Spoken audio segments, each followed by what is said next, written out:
name is Bruce Lim, and as promised, we are bringing you more exciting figures and personalities. And what is more exciting than the world of fantasy, right? Created by these geniuses in photography and image capturing. And today we have special guests by the names of, we have Danny Zero or Tan Chen Yui, and an old friend, Mr. Hans Yap, who manages to capture emotions and at the right moment.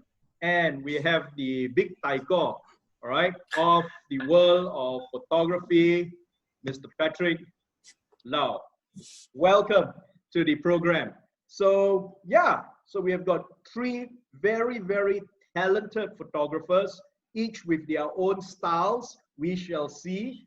And one thing that is common among all three photographers and talents we have here is we have all been hit by the COVID-19 pandemic. Right? Yeah, right. Photographers thrive indoors, outdoors, but a huge part of the work and business of photographers invariably is affected by the movement control order. Photographers thrive on moving outside, going to the outdoors, capture anything that's beautiful. And today we will see how they are keeping, what strategies have they've been doing to keep alive, and whether photography can ever be the same again. What do these talented gentlemen have in store for us? So before we proceed, let me just introduce the very talented young man over here, Mr. Danny Zero. He is very well known in the areas of wedding photography.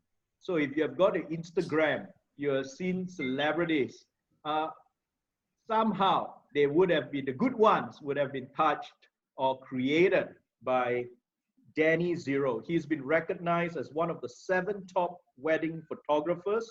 And he is not only in the areas of photography, he has also set up his framing art studio.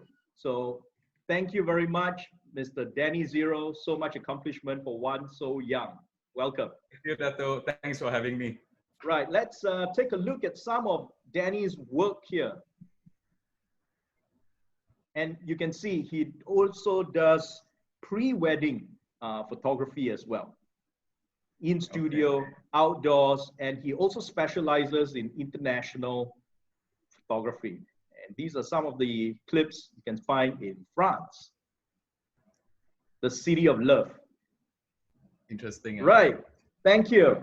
That's the work and portfolio of Danny Zero. And now let's move on to Hans Yap. Hans Yap is always, he's no stranger to events. Be they sporting events, corporate events, parties, somehow Hans is there. And what I love about Hans is he is a good hand from my amateur perspective. He's able to capture emotions, capturing the moment, whether they are in color or black and white photography. You have done a couple of my photographs, you can see over here, and I thought they were excellent, they were great. So when I decided to think like, hey, what are we going to do when we do a feature on photography? And that was when you came, you know, up right on top of my mind. Welcome, Hans, incredibly talented. Thank you so much for being on the show. Right, and now coming next is, I wouldn't say the grand old father, but he is the taiko, right? The taiko of photography, in the world of photography. He founded Access Studio. He specializes in conceptual, architectural, corporate, emotive photography, and he uses both modern and traditional methods.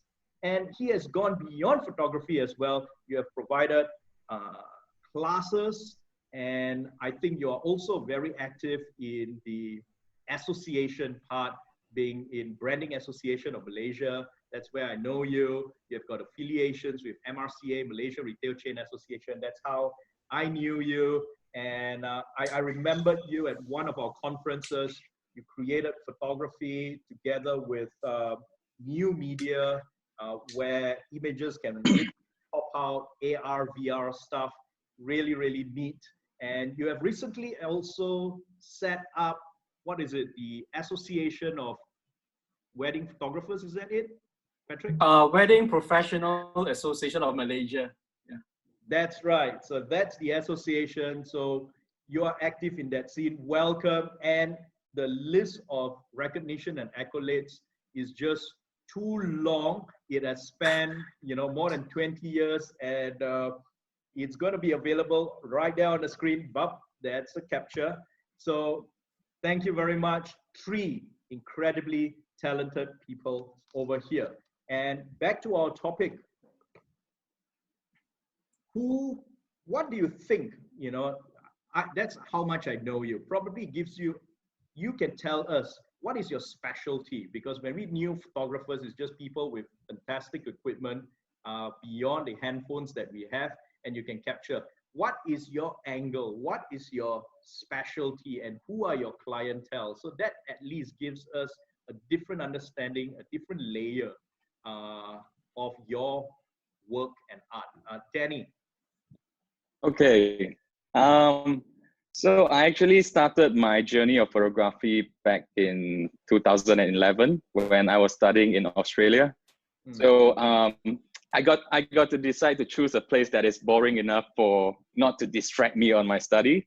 So I decided to go to Adelaide, which is one of the most boring places in Australia. And so that place is interestingly boring enough. There is like nothing much for me to do other than going to uni and coming back to home. So But I decided to pick up. You didn't study photography, did you? Did you take up photography? No, actually bachelor in marketing management, which I'm not really good at. So you picked up photography then? Yeah, that is the time I decided to pick up photography and started to shoot everything. And then I first started to get more interested in landscape photography because in Australia, there's a lot of beautiful places to capture.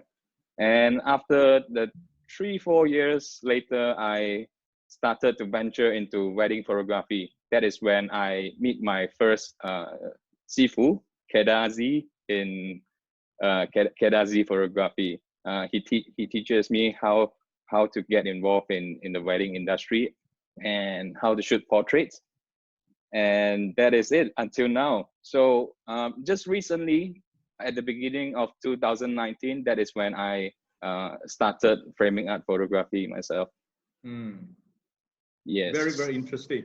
Thank you. And I've seen your work, and they are incredibly tasteful. And apparently, you get paid a premium for this kind of photography. And we will see later whether people are still willing to pay premiums when we can no longer travel to France in the foreseeable future. Back in the time of recession. Later. That's right. We'll come back to that topic. Now let's move on to Hans. What is your areas of specialty, your passion in photography? Talk about a little bit of my background. Actually, I'm from wedding picture days photography. So I've been working for a very well-known photographer, which is Ninja Zong the Photos. Okay, Zong is from the photos. He's the founder of, he's quite specialized in Malaysia's kind of royal families kind of weddings and also so-called celebrities kind of weddings job. So I have no background of study in photography, and I'm just like just bought a small camera. So I just remember when the first time I joined them for the first job, I was shocked because the first time I saw 15 photographers in the weddings. So there were 15 photographers in the wedding. So that's really impressed me. After that, I really looked into the wedding industry. So I found that it's not like the normal like Chinese. You only hire 2 photographers and 2 videographers. So for the time being, I've been learning from this Sifu Zong, and then in a very special way. He is a very kind of so-called legend, kind of my Sifu, and then he really taught a lot of us about the real photographers' meanings. Okay, so I believe there are so many photographers outside, but when talking about the real photographer kind of mindset, I think he is just my man. He is the man. So Right. he really taught a lot of so-called mindset. The Is he real... still your Sifu today? Are you still following him today? Yes. I'm still have some job assignment with him once a while because of now I'm already crossed to the other industry. So Right. talk about the cross, because I joined Zoom for I think more or less 6 years as a freelance photographer. So I've been seeing a lot of actually we're specialized in weddings. So my background is from weddings instead of the corporate event. Right. So once But I know you from corporate events because Yes. when I got married, that was a long time ago. I didn't know you, and most of us just marry once. Yeah. Yeah, I think that's really makes me like capturing the moments and also the emotions in the corporates. It's because of my background. That's why when the time I'm drawn into the corporate events, I feel like it's a totally different kind of challenge instead of weddings. I don't know why. I'm just like to shoot corporate events. Okay, so I've been shooting a lot of corporate clients like those a lot of entrepreneurs. I like to shoot with entrepreneurs. It's not because the main reason is not because I can shoot a lot of moments. The main reason is because I can get in touch with them. I can talk to them because I like to learn business kind of knowledge. I think this is the main reason why I like to shoot corporate events. It's because I can know a lot of entrepreneurs, so I can learn a lot of knowledge from them. So I'm the person of like to learn a lot of skills and also the knowledge. Yeah. And it's because of those corporate events that I got to know you, and that's how we get to be here today. Thank you so much, Hans. And now, Patrick, Yes. over to you. Yeah. Try to cut it short. I started in 1989. I worked as a photographer assistant. You can imagine that: clean lens, set tripod, sweep the floor, set up background, carry equipment, that kind of assistant, I still don't have a chance to to handle a camera or lights, proper setting myself, I think a year later. The first year is just like assistant, carry things and just run everywhere. So in the year of, during the 90s, beginning of 90s, our main client are cigarette client. So if you can see those poster in the kopitiam restaurant, Peter Stuyvesant, Rothmans, I can say 90% are shot by me that time, during the 90s. Yeah. That time we never talk about branding. Huh? Yeah. Yeah. That time we never thought about branding. What is important? We just do the job. That's all. As a commercial photographer, we never talk about branding and brand ourselves, whatever. So then I feel bored. I try to switch to interior design. I shoot a lot of interior work for like Eric Leong, SI Design, all these interior design for their portfolio, for submission, for photo contest. And then I move on to weddings. Same. That's where with Danny, I know them because of wedding photography. I would like to share a little bit about why I switched to weddings. Because in the year of 97, the crisis hit us badly in commercial industry, and payment is an issue, job is also an issue. When you are not up, not down, not here, not there, you will have this problem. And the good job goes to the big one. The no budget one goes to the bottom one. So you are somewhere hanging around. And so I told myself, if I want to do that, my job again, I will not be the middle one, either here or here. It won't be in the middle because you won't get any jobs. So Yeah. Then I also set up wedding photographer association. Recently, it's wedding professionals and stuff like that. And I did a experiment, and I managed to come up with a series called 3D portrait, and I managed to get a certified first 3D portrait from UK and for Malaysia record as well. So something to achieve. And today, whatever I do, I want to stick with my tagline. It's touch people's heart, change people's life. So whatever I do is related to photography, but must have this meaning inside, or else I rather not to do. Fantastic. That's the reason, the why you exist. The purpose. The purpose of it, the higher calling. Great. I should, yeah. So, but one thing, each of you has got your styles, but you find that, one thing I hear, wedding photography from the three of you. So that, I suppose, is where the money is, right? The rest are other sort of callings, but at the core is wedding. I suppose from your nod there is. Now, let's move on. We have got the movement control order, and everyone stays at home. We have read of some weddings still taking place, but nevertheless, we can't join each other in large, massive, grand dinners anymore.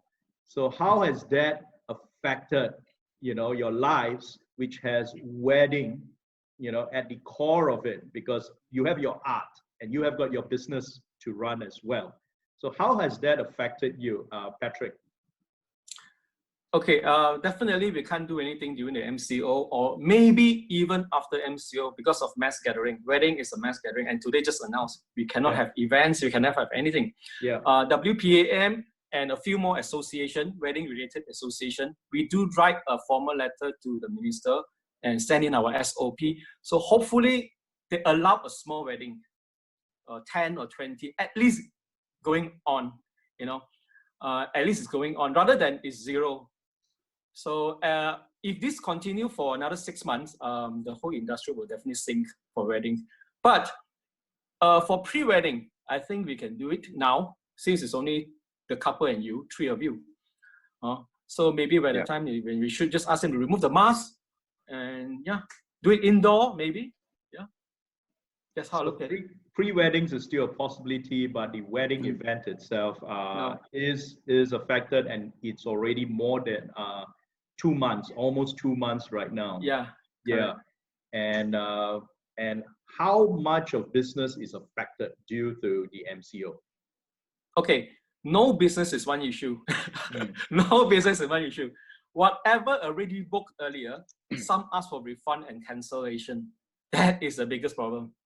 Can you imagine you don't have income and people ask money back from you now? And you talk about wedding packages is about few thousand ringgit, or some even up to more than 10K. So now they ask 50% deposit back from you. So how you don't have jobs, you don't have income, yet you need to flop up the money and give it to them. Do you experience the same thing as well, Danny and Hans? Any one of you? Hans, go first. Okay. To me, actually, it's a very good kind of slow down period for me, because I've been busy for almost every time busy for the whole month, because talking about sometimes average I'll have 20 over the events for a month. So I think it's a time for me to slow down, to think about what can I do after, instead of doing the events. So I believe during this MCO, a lot of people are doing live, okay, a lot of doing like self-branding, because you can only alone in the home or the desk here. So I saw quite a lot of opportunity of doing the photography after the MCO, especially the so-called personal portrait. This is what I saw the very good kind of opportunity for the photographers after the MCO. Right. Yeah. That's great. But are you affected by financially, economically from the weddings, like what Patrick mentioned, from cancellations, postponements? I'm more on the events. So basically, I don't have really a lot of kind of so-called cancer kind of events. So you're a little bit more shielded. But one person that I know, because from your portfolio, you have given me quite a number of your weddings. So what are your views on that? Do you share Patrick's view, Danny? Well, for the wedding industry, it's definitely heavily affected. Like now, I was supposed to be in Europe for a pre-wedding shoot. So I was supposed to go to Paris, Prague, Austria, and where is it? Venice. Okay. So now all these places in Europe is heavily affected. And so we have to, the hardest thing for me now is I have to make a postponement for all the couples because they are eventually still getting married. It's just that now we have no way to go. The border is closed, their border is closed, our border is closed, and we have a very high risk of the potential of getting infected and maybe bringing back to our country. So it's definitely not a good time. Yours is a postponement, right? So many things. You can have cancellations and refunds, which is an extremely negative scenario. And then you have got postponements, which the business is still there, but you've just got to survive till that day comes, right? And then there's also I can foresee that. I can see the possibility of maybe. For now, it's actually very lucky because we have no clients that is going to cancel with us because we actually communicate quite a lot since the start of MCO to our clients. We wrote a letter and we even give them a call to give them guidance and ask about do they have any plans, and we try to give suggestion. So actually we have quite I think around 8 to 10 weddings during this period of time that is being postponed. They are not canceled yet, hopefully not, but I do see that there might be a possibility that let's say everyone income is affected right now, and maybe let's say you plan your wedding during the December, and with that in mind, your budget for the wedding, you could count together like your income for this March, April, May until the November. But who knows what's gonna happen? Business is heavily affected, and everyone's income is affected. So maybe we could face something like, suddenly the couple say we don't have enough budget, so we might have to cancel it or they might just hold it in Malaysia, instead. Yeah. Right. Yeah, that's what we can suggest for now. Right. Have you ever suggested similar things to your clients, Patrick? Instead of canceling, probably do something else. Prepare a plan B or C. In our association, we did talk to a few people. We try to convince them to postpone it, don't cancel. Okay, nicely talk to them nicely. Or if they really wanted to, then we will say, why not you want to convert it to a family portrait or something else? Because you can do something else. We try to convince them, but if they really, very harsh on, no, I want my money back. So I think there are two solutions. Either we have money to pay them back, or the other way we suggest to the people that to pay by installment. Divide 6 months paying back to the clients, because at this moment, not everyone is cash rich. Exactly. So they have to understand in this industry, we can only give them back monthly by installment. Yeah. Right. So looks like everyone is affected in different degrees, and we are just talking about weddings and corporate events and corporate functions. So so this has been keeping you awake at night, right? So what are your plans? So on one hand, you've got to manage your cash, right? You have to tell your clients no refunds, try not to have, try and do a postponement or plan B or something, return for portraits, if not schedule the payments. But where are your source of new revenue that's coming, right? So in this period of MCO, do you have any business at all? You know, let's not talk about post MCO. During the business MCO, what have you been doing, Patrick? Oh, okay. During this MCO, as you know, I'm active in Branding Association Malaysia. I think it's the best time to collaborate, leverage with your people, the people you know. So look for your right hand, look for your leg, brain, everything. You're just a left hand, you know. So we come up with the new norm. Yeah, the people, the word that people use, new norm. So what is the new norm? We come up with a barter trade system within the association. Imagine I do a photo shoot for you, and you're a dentist, you do something for me. So at least I need the service, but I don't need to take out the cash because not everyone is cash rich. And the boss, most of them, they have tons of stocks in their factory. So if you do barter trade and they don't need to pay by cash, so they might consider to work with you together because they have a lot of stocks. So our issue is help them to barter, to group people together and do the trade. And with this, I'm quite busy during the MCO because I don't call myself a photographer or videographer. I call myself now a content creator. So some of the content is created by getting stock video or stock photo to come up with the content as long as it works. You know, so the most important is solve their problem and it works. Right. It doesn't mean it's should. Content creator and stock photos. You know, for those of us who are not professionals in this industry. Okay. What kind of problem are you solving for your clients? All right. Let's say some of them, they want to re-strategize. They want to come up with a new concept. They need some advertising budget. So video content is going to be, I think everyone watch video at least 1 hour, 2 hours a day, right? So video content is going to be the so-called the needs. So I'm actually a video content creator. So I will study what they need, and I try to create the content for them and for marketing purpose. Right. And yeah. Because this is something going to prepare, you know, your clients when they go out there and do their marketing, and they themselves also have to. Yeah, correct. They cannot have they cannot like rebrand, restructure or whatever, a new norm without any announcement. So how are they going to announce? There must be some content. So I create the content for them at this moment. Right. So that's called content creation. And Hans, you were mentioning something about R&D that you have done. You know, now that you have got cancellations and all that, what are the R&D? Are they similar to what Patrick has mentioned?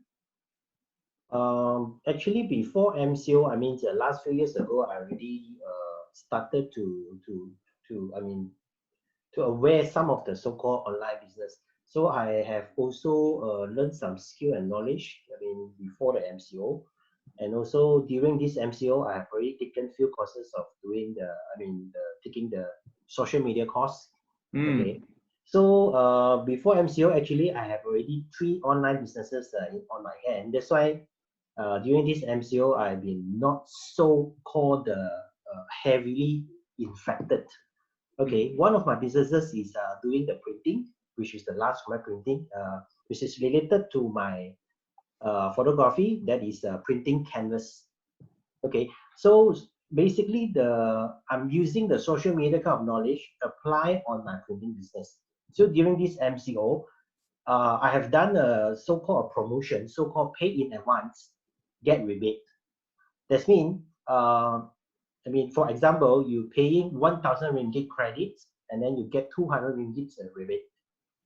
So this method basically is I can collect the cash first to settle so-called the current problems, and then we can print later. This is one of the tricks I use for this MCO. And then at the same time, I do the canvas printing, and then the response actually is quite well during this MCO, because of a lot of people seeing your ads when they are doing the Facebook surveying. So for me, it's a very good opportunity is doing the advertisement during the MCO. If I'm doing before the MCO, the response is not that good actually. So right. I've been seeing a lot of opportunity on this. Okay. The other one, I just touched a little bit. That one is so-called Chinese astrology. So during this MCO, I believe quite a lot of people like very suffering on how to get through this kind of situations. So that one is also one of my online businesses, which is doing quite well actually. Yeah. Congratulations, because one of the things that that frequently come up would be digitalization and online, right? And you have managed to you know, to lack of a better word, to pivot into this online thing. But over the past 2 months or 44 days, you know, 40 odd days, we have lost count. How much of this online business has buffered the loss that that you have suffered previously? Actually, it's compensate my whole, I mean, so-called the figure almost the 50% at least. At least I won't be like 0% kind of income. I mean, income. So basically, it's already compensate around 50 to 70 so far, because if extended to 12th of May, I think it will be on par. It will be on par. That's a very positive story. So at least it's not zero. So Danny, your name is zero, but I hope, okay, business has not been zero. What are your views? It's actually quite close to zero already. Well, actually, we from in my company, we still managed to get quite a few sales, just a little bit. But I would say that definitely drops more than 80%.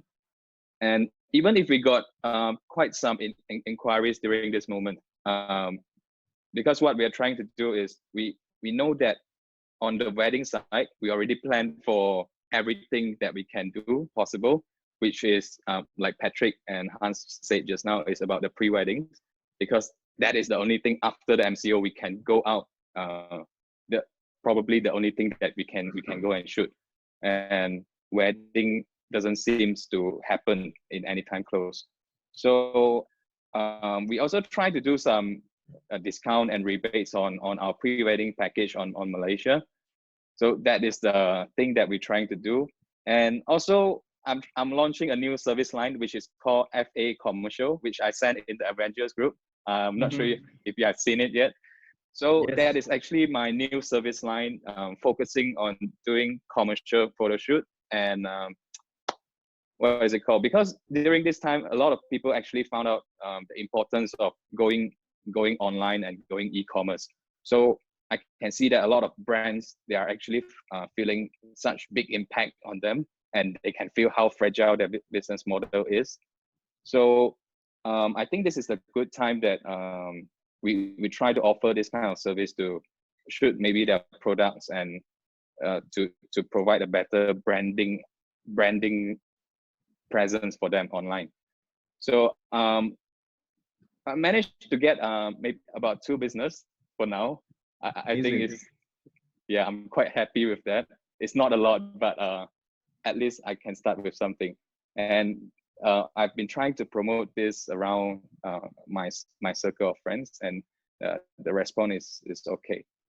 Okay. Hopefully that is something that can, you know, make us survive during this period of time. Positive stories, positive stories, positive stories. And it's amazing to see how photographers who are not only masters of your craft, talented in what you do, but you are in essence, business people as well, right? And as we know, business people, you need to find cash. And in the absence of cash, you need to survive by other means as well, including barter trade and so on, as what Patrick shared earlier. But Patrick, you did also mention that we are now living in a new normal, right? Everyone has just sort of, Patrick has gone off for a little while. Are you still around, Patrick? Yes, I'm here. Okay. You can see it? Yeah. All right. So there is a new normal right now. Everyone is pushed into this new world where we are forced to stay at home. Okay. There is right now a bit of relaxation. We can all go around. But nevertheless, we know that life will never be the same again. We can never have hundreds and thousands of events, people in an event. There is social distancing. The way photography is taken, we can't travel. Everyone is using e-commerce, which means we stare into our screens more often than not, and we look at people, we look at products. What opportunities, what other new opportunities do you see in this new normal that you would like to venture into that you have not done so yet, Patrick? I think in our industry, some of them already trying to plan for virtual wedding. Set up like a 360-degree camera at your place, and every guest just go online and then they see your ceremony, kiss the bride, everything. It's just very virtual. So just a few guests in the place. I've not been invited to a virtual wedding, but I've been invited to virtual birthdays.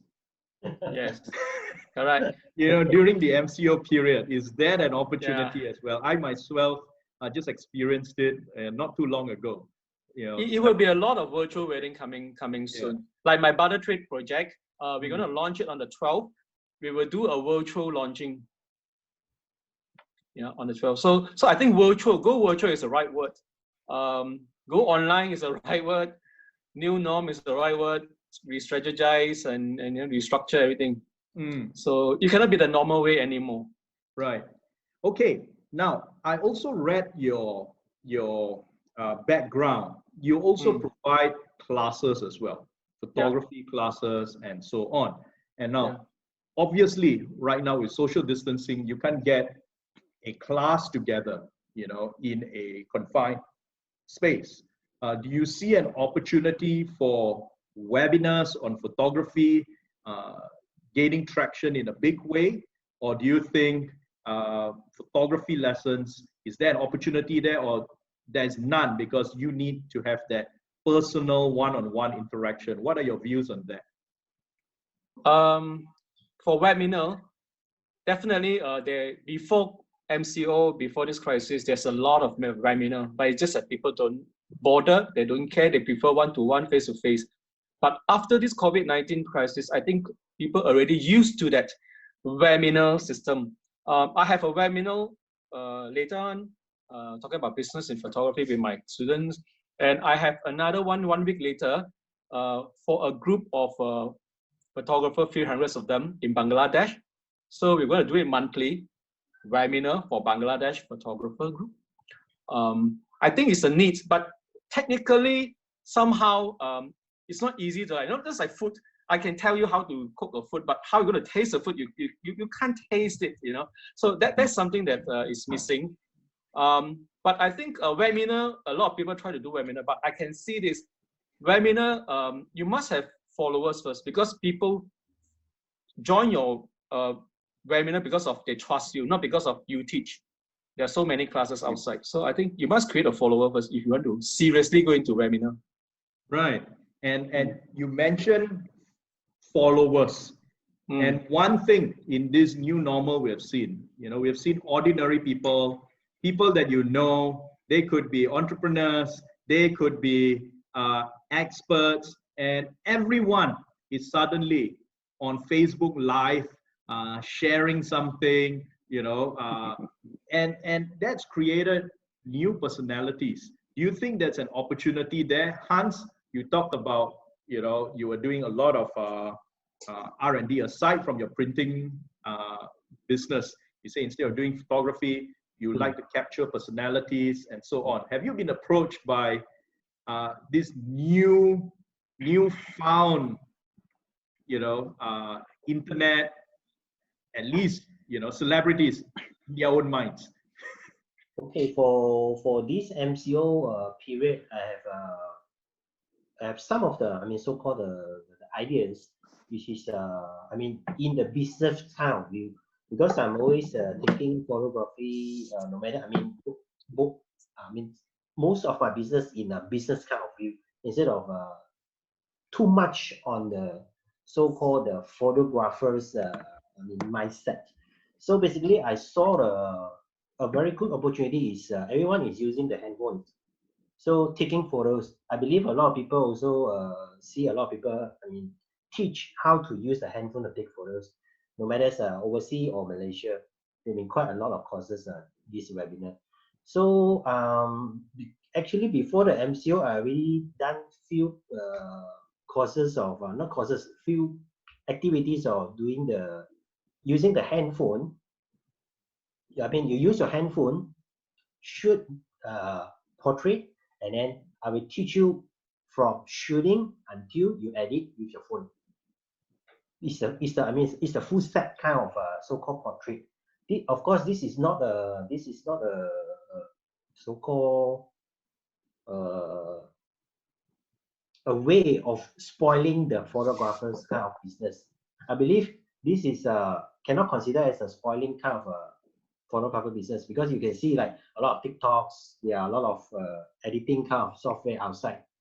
So so I think this is the trend. I mean, the big trend of photography. I mean, it's a big impact in the photography industry. That's why I've been doing some test run for this. Actually, the feedback is quite good. I mean, you teach them, because according to Patrick, you have to have follower. It's not because of Hans you teach that people will come and see. It's because you have to create the followers to let people know your style. The followers, you need to have a really, really flattering photograph, because you're creating a public persona, right? Yes. Yes. Right now, are people willing to pay photographers such as yourself money in order to learn?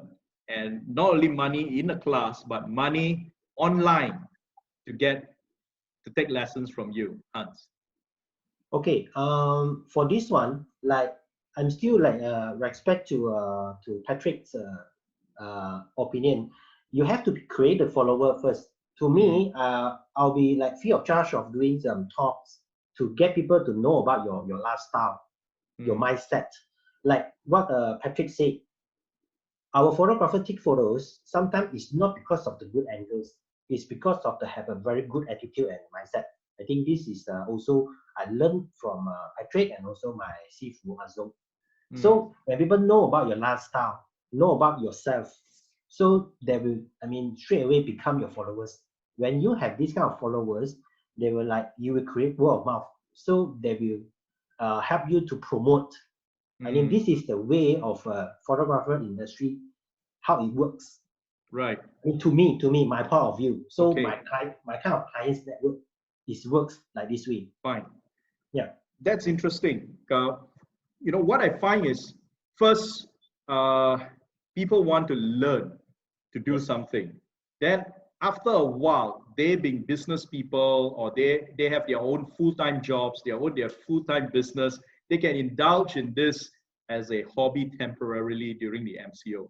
But after a while, they would say, I can't do the more advanced stuff. Is there an opportunity over there where they hand you a lousy picture or just a good photograph, and then they say, master, can you make this into a masterpiece? Is there an opportunity for post-production? Any of you can answer that? I think this one have to go to Danny. Yeah, Danny. Danny has the best skill of doing editing. I respect. Yes, agree. Well, from this side, maybe there could be an opportunity, but I see it in the other way, because for the whole industry of photography now, like it's moving more towards mobile. Everything is more towards mobile, and everything could be learned. You can find a lot of free education like right there. Last time when we have to learn, when we just started out, not to mention during Hans and Patrick age, last time they only can learn from a master. Like you have to pay a lot to go to a workshop, and nowadays there is so many free educations out there. You just simply Google it or YouTube it. You can find so many good tutorial out there. But of course, there is still maybe a certain group of people that they want to follow a certain teacher, a certain tutor, because they have their own style, and maybe they have a more effective way of teaching. And it's also more engaging that you are talking directly to your students. But on post-production side, definitely something to can consider. But I don't see it as a very big opportunity because most of the people now, they are editing on their mobile with simple presets. Yeah, with filters and stuff like that. Yeah, we can actually create presets and sell. That is quite a good business right now. Oh, okay. Because most Instagrammers you see, you know, with very high followers. I think most of them are amateurs. Yeah. Right. They don't send their pictures for the pro to edit. They edit themselves. They edit And themselves. maybe you can ask. But nevertheless, I still think they cannot beat the masters at it. I've seen some of your photography, and it's really amazing. And Instagrammers, probably they are also good looking themselves. So, you know, it just takes a little bit more effort. But people like you, Danny and Patrick, Hans, you can make very ordinary people such as myself, you know, look good. And I must give you that. Okay. Actually, I try to remain as natural as I can. Just to add on the webinar, this is something I feel sometimes in order just to have a great content is not enough. I think that's why I use the word follower. They follow because of they believe what you believe. That's why they join your workshop. They get you to be a mentor because they believe they like what you believe. Right. So that is a very important thing. Amazing. So you have created stories, and I think that's something like when you said earlier, Patrick, you know, you just don't take photographs. You know, you want to tell a story. You know, you want to enhance their image, and I really like that. So one of the things we found from MCO and from this COVID is suddenly you find personalities start popping out every night, right? People. The other aspect is when people stay at home, they buy things. And when they buy things, they go into e-commerce. They either look at food or they look at fashionable items and nice things. Do you think there is a future in photography for inanimate objects or even probably pets? Do you see any future in that? Is that worth going? Any of you? Danny, you did mention your new project, you know, perhaps you can start the ball rolling on photography of books. Okay, my new project is actually not ready to share yet, Dato. But I can talk a little bit. It's on how my view on, let's say, the future of the photography market, because as I mentioned just now, last time when we have to learn, the channel of where we can access to learn is very few. We can only get the masters like Patrick or my OC Keda or maybe Zong or Hans to teach. But now for the younger people that they're just starting out, like the age when we are starting out, they actually have so much information that they can obtain online for free. And the technology is improving on the camera itself. Last time the focusing and button, everything is very hard. And now the technologies just make everything goes much more easier. So what this means is everyone will be adapting to this skill much more easier. And the newcomer could be come out to the market and with a much cheaper price where the price war could start. So people like me, Patrick and Hans, that maybe we are in the industry for longer time and maybe we charge in a more premium or higher price, we could get heavily affected because people from home, they maybe could just stay home, watch video over and over again for 1 month, 2 months, 3 months. They come out for a short while, they can shoot already, and they could come out with something like a few $100 that they can do a photo shoot. I can see a trend here. Okay, I can see a trend here. Thank you, Danny. I can see a trend here, and this trend didn't start recently. It started, you know, quite some time ago, in a few years. And I think, like what Danny mentioned, because of advancement in technology, Those days you see, huge lenses where you need to manually adjust to get the right focus. Right now, even handphones, they are able to do that using very sophisticated software. So what I see is those days, Patrick, in the late 70s, in the 80s, you really had to start with being a photographer's assistant and take the long, hard way. And then we have got a new generation of photographers such as Danny coming in many years later, decades later.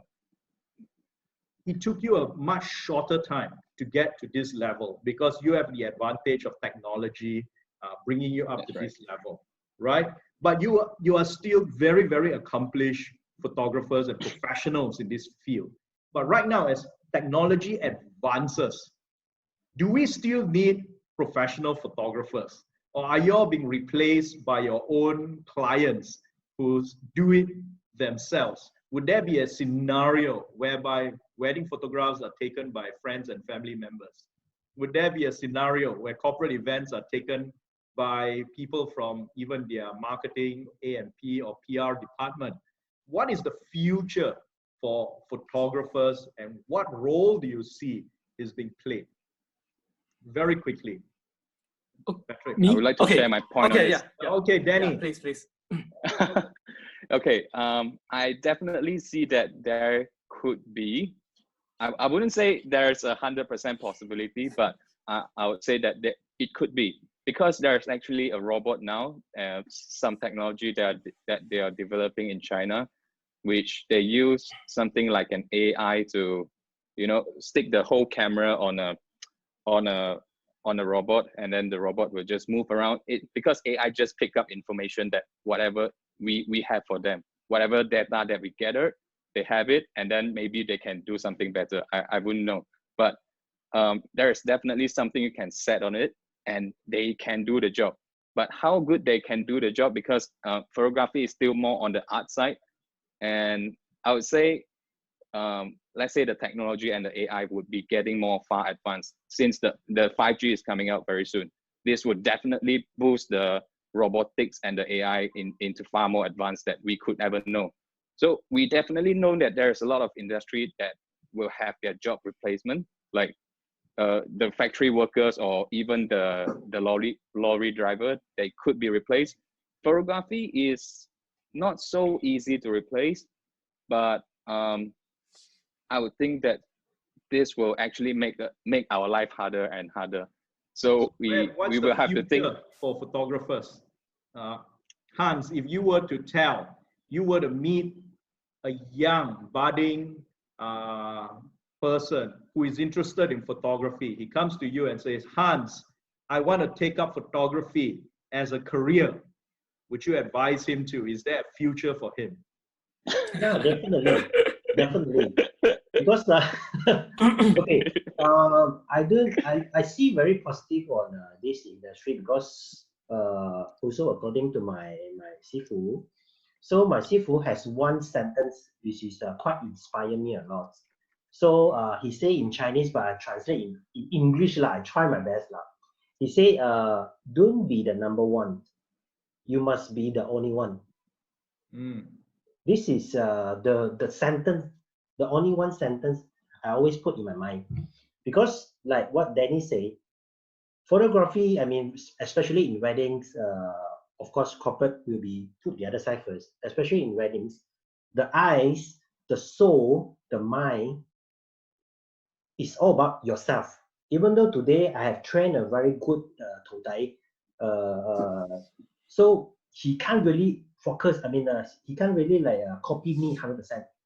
This is what photographer, I mean, the chief photographers, annoying as well, because you always train your the Todai, but end up they cannot achieve your job as well, and then your clients keep complaining about that. So I think this is only the one thing that people cannot copy. So that's why I say, when someone comes to me, I'll be very positive and tell this is a very good industry. I mean, to look into it, because this thing, this skill, if I can work until 60, if anyone hire me as a wedding photographer or event photographer, the eyes is still on me. It's not on others. like what Danny said, the robot kind of things, then we have to leave the future to think about. The most important thing is the mindset now have to be very positive on this. So I talked something a little bit of I mean a complicated one, because at the same time I'm also, I mean, before the MCO I have already test run to do a training to the private sector, teaching all the corporate company their staff how to take photos. Like for example, there is a client doing the events, so they do equipment rental. So every time they cannot hire us to take their so-called equipments kind of photos, because there's, I mean, it's cost, because of cost. We charge so high also, it's just taking the so-called setting photos. That's why I've been running quite a lot of training, like teach their staff how to taking nice photo of their setups, their products. So I think it's like no conflict to me. It's like I'm not also like saying like spoiling that market as well. Actually, you are doing some kind of business, different kind of business model. To me, it's like no conflict. You can ask me come and take. I can also teach your staff running a training for your staff. At the same time, this reaction, I mean, this so-called training also encourage a lot of people more interested in doing the photography. Right. And also for the corporate kind of view, they also so-called provide a CSR program to their staff. I think, I don't know, I just think everything in positively lah. Okay. Thank you. Thank you so much, Hans. Those are very wise words. Patrick, as the founder of the Professional Photographers Association, you know, what are your views on the future of this profession? You know, what is your trajectory going to be? I think in the end, it still go back to the basic part is this is like what just Han mentioned. People buy your belief. That's what your mind believe, and that's what you believe. You capture the kind of picture. Yes, you believe happy moment. You treat a lot of happy moment, and like Danny mentioned as well. Whatever I do now, I will try to focus on one thing: is result. I want to focus on their result, what they want to achieve first. Then how I apply my skill into that to achieve that result. Like wedding, they want to have a memory in Facebook, then forget about the album. Let's do something digitally. Or I believe sometimes for pre-wedding pictures like Danny, what Danny doing, that they customer also buy what Danny believe, his mindset, his character. And I believe when they travel to Europe, they will find someone they can work with, have dinner with, talk, smile, everything together. That is a whole package, not the clicking button issue. So I think as a photographer, you are not just learning the skill. And one thing said about photography industry is people trying to get better gear and learn better skill in photography just to make their client happy. But actually it's not. What they're missing is actually how they run their business and market it correctly. And that's why a lot of them disappear after 10 years because they didn't do it well in business. They're good, they're award winner, but somehow they couldn't manage to survive. So I think that part is kind of important. Great. So you need, thank you so much. You need only for the profession, you must have a great balance. You must know your craft, the art, and that is something that is irreplaceable by technology, I would say. Just add on. Just add on. Photography, if the skill is a must, it's not option. Correct. Right? Good personality is an option. It's a value added. Skill is a must. You need the skills. You need your personality, the eye, you know, yes, and all that in that. And you must also have an eye for business as well. And that is evidence when you find new opportunities in the new normal, like in e-commerce, photographing in inanimate projects, in classes, introducing webinars, you know, to complement what you do on ground as well. You obviously have strong business acumen. When I hear from from two of you that you are also doing pay it forward, you know, and even very, very innovative things such as barter trades. And you have also gone into social media as well, which has seen a rise, and other aspects of photography on content creation and post-production, not so much, but nevertheless, it just shows that, thank you so much, the three of you have come in. You are not just photographers, you're accomplished entrepreneurs yourself. We have come to almost the end, because I know, Patrick, you have got a class. No worry, no worry. I can say again. No worry. Just a word of advice to anyone, all right? It could be clients as your stakeholders, it could be your suppliers, it could be a budding photographer, a student perhaps. What is your advice, one piece of advice? And let's start with Danny. Can I go last? I would like to You're the youngest, you go first. Okay. Because my point of view is actually not as negative as not as positive as Tu Taiko. That is something I would like to share first. It's of course it is very good to be positive, and everyone need positive energy to get through this kind of period. But what I would like to give maybe an advice or a word to budding industry, like people in my industry. Because in wedding industry there is a lot of vendors. Like we have MC, we have decorators, we have wedding planners, and all this kind of stuff we are serving. We are here only serving because there is a mass group of people that is going on an event. That is why we exist, and we are there. Photographers, maybe we are on the more lucky side, I would say, because think about that. What can the wedding planners do? At least we can still go online to let's say do some teachings, and maybe we can shoot products and other commercial stuff. But for the other vendors, there's really nothing too much that they can do. So I would like to advise not to be over positive, but rather be optimistic. Think about, because like there's a big industry like the airlines. Virgin Australia just almost go bankrupt, or are they bankrupt already? I don't know. Because the industry in this moment of time, it is not that something they would like to plan and then they can go through. They must definitely be improvising and adapting to the situations that is happening right now, because this is definitely not now 1, 2 months or 3 months. The whole world economy is going to a very bad shape, and I believe that we are not at the bottom yet. So when the economy go to the worst, art does not do anything. People will focus on essentials and survival. So is there really anything that on our own side, do we do enough yet?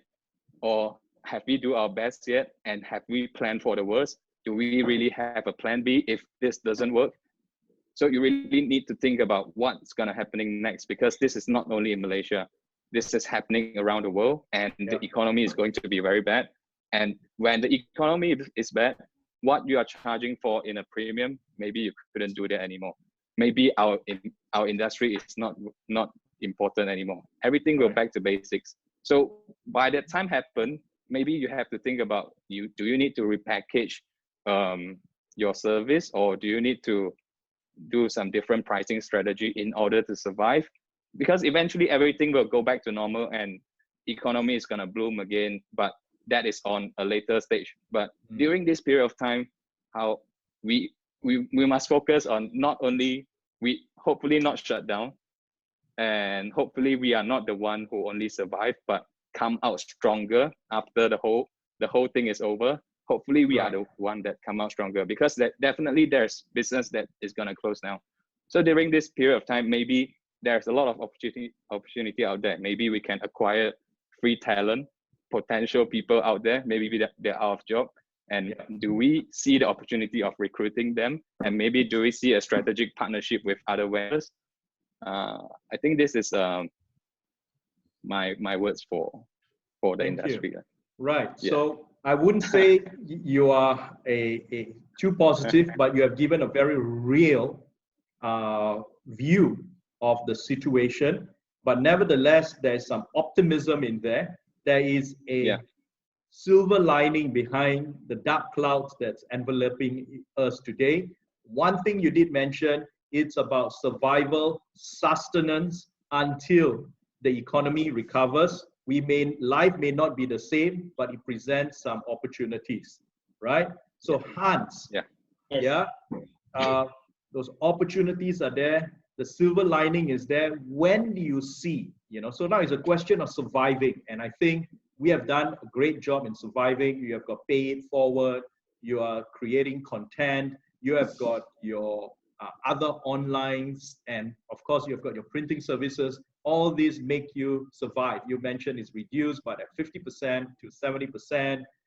Various ways of degree of survival. Danny, you mentioning about 10%, and so on. When do you see us going back, to the economic recovery? Do you see a long road to recovery, or do you see a sharp V curve, towards the inflection? What's your view, Hans? A very quick one. We are running out of time. I see. Okay. Probably will be 1 year the buffing time. I mean, 1 year. Yeah, I think 1 year. All right. Yes. Thank you. So, Patrick, back to you. What is your view? How long do we have till we see, when the sun rises and the rainbows come out again? I would like to share this since Han talked about zones. I remember there's one time zone share maybe one word. They're always winter, summer, spring, and autumn. Now it's winter. Once it's over, it's spring. Whoever can the last one stand, the opportunity will be there. So so far I never seen any of my friend or my network who so-called poor until die. So poor is not a problem, but you must know how to react into the poor situation. How you react. Some people say, oh, now digital hit our market badly or disrupt whatever. My question today is one, how you react. I don't want to listen to all this. It's how you react. If you do not know how to react, find a way. Don't sit here. Yeah. Those I have something to talk about is just now it's mentioned about the 3 words. Some words for the people. I have 3 alphabets for the people. It's iOS. I stand for innovative, O stand for opportunity, and S stand for survive. So I think we can't, as a photographer, a wedding or corporates, we can't always stay in the mind oh, I have to do this, I have to do this, I have to stay in this. Of course, we have to stay in the industry, but I'm not saying I have to stay in weddings only, I have to stay in events. Since my background from weddings, I jump into events. Okay, so for example, if you always innovative enough, I'm not claim myself innovative, just a little bit. Okay, because you have to be innovative, you have some ideas, then you have to, because of survive, so you have to think what are the things you can do instead of just keep on stepping at the same place, at the same level.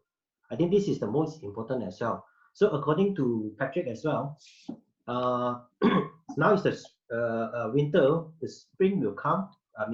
Quite fast as well. So for this one, as Patrick say, we don't see some photographer poor until no money in the pocket, because I'm saying those very tough with very good attitude and mindsets photographers, they really can stay, they really can survive. Those who only using the so-called branding, over branding, not branding, over branding, very fancy kind of people, they wouldn't stay. They wouldn't stay. This is what I can tell to the people. Yeah. Thank you so much, Hans. So thank you. Those are great advice. What rings clear is right now everyone is on survival mode, and the positive side is I think everyone believes that photographers will survive and will come through the MCO. Nobody's going to die, right? And we are all agile and innovative enough to get through the tough times until, you know, spring breaks and the sun comes out. And with that, you know, positive note, I hope that all of us weather through this storm and are able to enjoy the sun and rainbow when it comes out. And we will meet you there when, at the point of inflection, when the economy rebound, and hopefully by then you have discovered even more opportunities, more new businesses. And with that, we have come to the conclusion of today's program. Thank you very much, Mr. Danny Thank Tan, you, Dato. Yap, Hans Yap, Yeah. and Yeah. Mr. Patrick Lau. Great conversations having you. We hardly feel the time pass. And thank you very much. My name is Bruce. Thank you very much, Dato Bruce. Thank you. Yeah, thank Have you, a Dato. productive week ahead and stay safe. And right now, with the MCO being lowered, even be careful and remember, yeah, survive, be agile, be innovative. Thank you. Good night. Bye-bye. Thank you. Bye-bye. Thank you. Bye-bye. Bye. Bye, guys.